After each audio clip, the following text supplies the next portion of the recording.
My sister uninvited me after I helped plan her entire wedding. So, I canceled all the reservations, leaving her in panic. I'm 27. I never thought I'd be writing this, but here I am, trying to make sense of what just happened with my family. I suppose I should start from the beginning, though some days I wish I could just forget it all.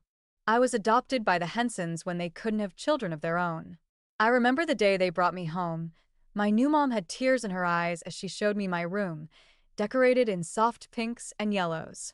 "This is all for you," she'd said, holding my small hand. "Welcome home, sweetheart." At first, things were good, not perfect, but I felt loved, and that meant everything to a child who came from an orphanage. I still remember my dad teaching me to ride a bike, his strong hands steady on the seat as he ran alongside me. "You're doing great, princess. Just keep pedaling." But when I was 4, everything changed. My mom got pregnant with my sister Jenny, and suddenly, it was like I became invisible. I remember the day they told me the news, their faces glowing with excitement. "We're going to have a baby," my mom had announced, hands clasped over her stomach. "You're going to be a big sister." I was excited too, at first. But as mom's belly grew, their attention toward me shrank. The bedtime stories stopped. The proud smiles when I showed them my drawings faded. It was subtle at first, but soon undeniable. They didn't say it outright, but their actions made it clear. I had just been a placeholder until they could have their real child. The emotional neglect was constant. They still provided for my basic needs, but the love that had once been there vanished. I remember one particularly painful moment when I was 7. I'd won first place in the school science fair, and I couldn't wait to tell them. But when I got home, waving my blue ribbon, Mom, Dad. "Look what I won." "That's nice, honey," my mom had said distractedly, not even looking up from where she was cooing at Jenny. Jenny just said her first full sentence. Isn't she brilliant? Even Jenny, as she grew up, treated me like a stranger rather than a sister. When she was old enough to understand that I was adopted, she made sure I knew exactly how she felt about it. "You're not really my sister," she told me one day when I tried to play with her dolls. "Mommy said you're adopted. That means you're not really family." I was 12 then, old enough to understand the cruelty in her words, but young enough that they still cut deep. By my teenage years, I started pulling away. It was easier to be alone or with friends than to face the constant reminder that I wasn't really part of the family.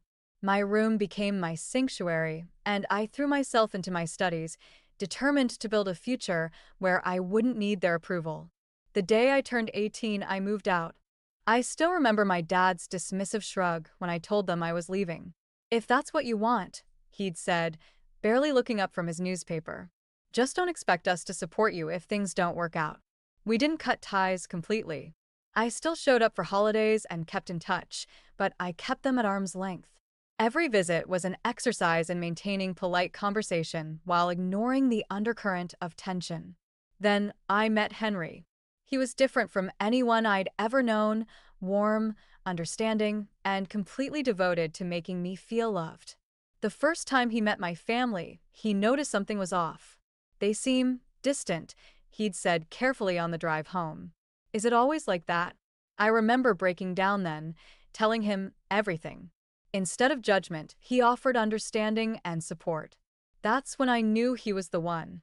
Now I have a good life with Henry. He's shown me what real family support feels like, and I've built a career I'm proud of. But recently, things took an unexpected turn. Jenny got engaged to Peter, and suddenly my family started reaching out. My mom's call caught me off guard. "Honey," she'd said, her voice syrupy sweet. "We need your help with Jenny's wedding. You're so good with organization, and well, we could use some financial assistance too." They wanted me to help with wedding preparations and even assist with the costs.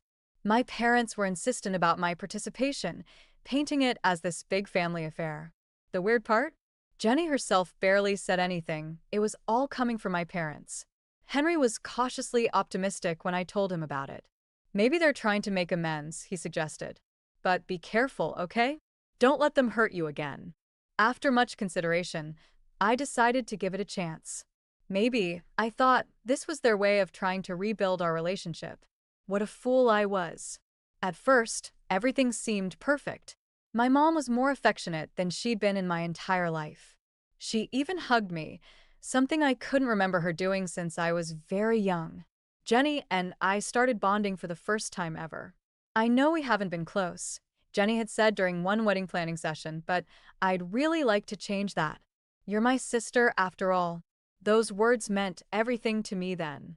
I let my guard down, thinking maybe things were finally changing. Then the requests for money started. First, it was small things, deposits for decorations, venue payments that needed to be made immediately, or they'd lose the reservation. It's just temporary, Jenny would assure me. I'll pay you back as soon as Peter's bonus comes through. You're such a lifesaver, sis. I, desperate for that sisterly connection, kept helping. I had the means, and I wanted to believe in this newfound relationship. Each time she called me sis, it felt like another piece of my childhood dream coming true. But then, after most of the preparations were done and I'd invested significantly in her perfect wedding, Jenny dropped the bomb. She came to my house one evening, looking uncomfortable. About the wedding, she started, not quite meeting my eyes. We've decided to keep it blood family only. Since you're adopted, it wouldn't be appropriate. You understand, right? The shock and pain of that moment are hard to describe. All those childhood feelings of being unwanted came rushing back. I just stood there, unable to speak. It's nothing personal, she added quickly. It's just, well, you're not really family. I found my voice then. Not really family? After everything I've done for you? After all the money I've spent? Oh, come on, she scoffed. Don't be dramatic. It's not like you can't afford it. Besides, you should be happy to help your sister. Sister? I laughed bitterly. Funny how I'm your sister when you need money, but not when it comes to actually being family.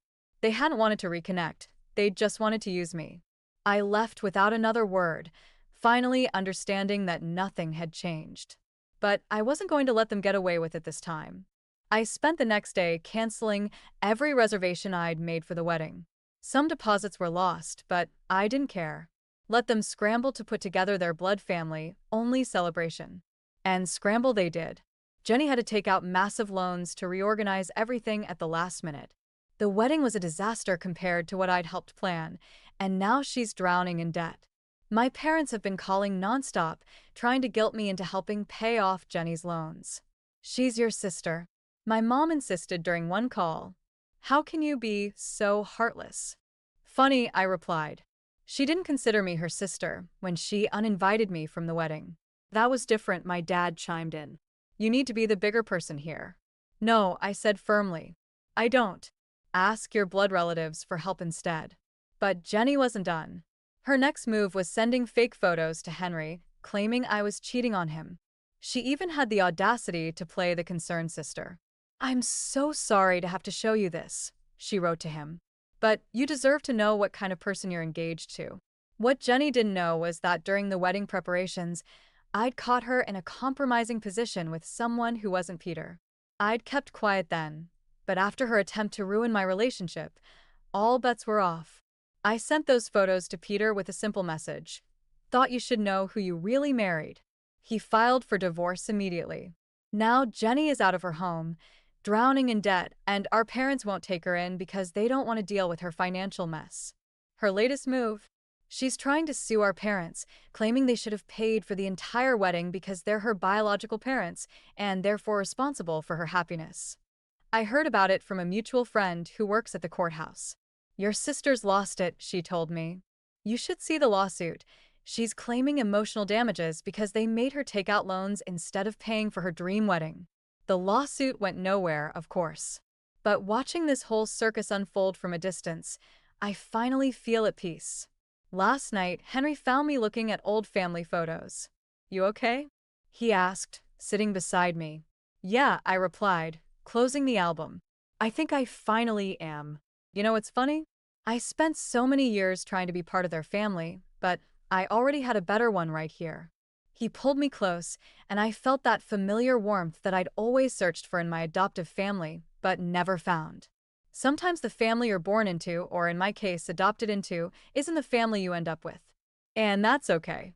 I've learned that it's better to be alone than to keep trying to win the love of people who will never truly accept you. Henry and I are planning our own wedding now. It'll be small, intimate, and filled with people who actually want to be there. And when we have children someday, I promise they'll never have to wonder if they're really family. As for Jenny and my parents, they can keep their blood family only circle. I've finally found where I truly belong.